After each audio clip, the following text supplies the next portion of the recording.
What an absolute pleasure and a joy that was to listen to, Andrew. What did you make of what he had to say?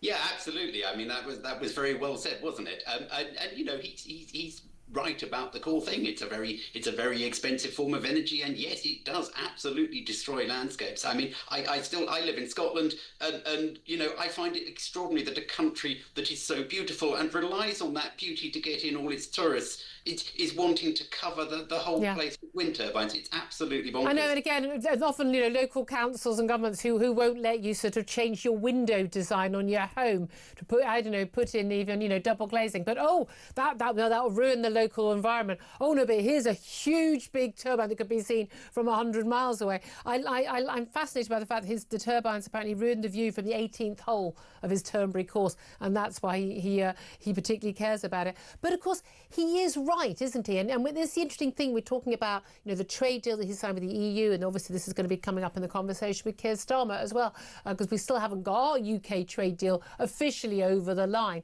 Is a lot of this is about what's been going on with China as well. This dumping of steel, dumping of these the cheaper Chinese cars, but also they make all the wind turbines, as he's quite rightly says, and the solar panels. But of course, these are all made in China using coal-fired factories. Yeah, that's right. And I think obviously Trump is trying to change the narrative, the narrative of history, if you like, in a very fundamental way. So he's got this very, very good energy secretary, Chris Wright, who is completely transforming the way America looks at energy. So that he's trying to bring about a nuclear renaissance. He's expanding gas-fired power. So they're going to get AI in a way that we can just never dream of doing because our electricity is far too expensive. They're going to export all this natural gas to Europe, which is going to be very good geopolitically because that means that Europe is going to rely on America for its energy rather than Mr. Putin. I mean, he really is being completely transformational here. And I think that's all to the good, really. We don't want the EU relying on Russia. Yes. We want the free world sticking together.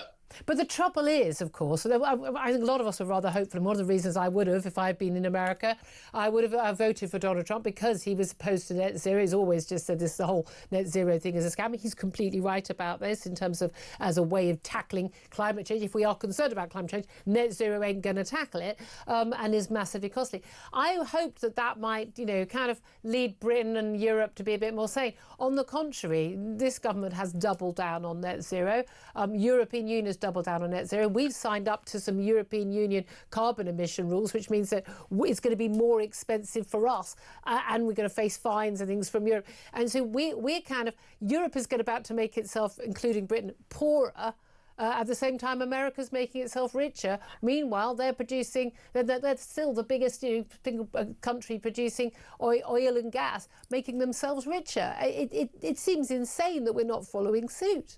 Yeah, but I must say, Julia, I think to me this feels almost like the last hurrah of net zero here. I think, that joining on to the EU's emissions trading scheme, which is going to put our energy prices up, and then all Ed Miliband's sort of mad plans to expand the renewables fleet is going to put energy prices up. And with the economy in the state it's in, we just can't carry on like that for much longer. We are going to go completely pear-shaped. And at that point, we are going to have to change course. And we are going to have to say, close the wind and solar farms down, because that is the only way back to growth. The only way back to growth is through cheap energy. And the only way back to cheap energy is getting rid of all the wind and solar farms. If you were a wind and solar investor at the moment, you would be very, very nervous because...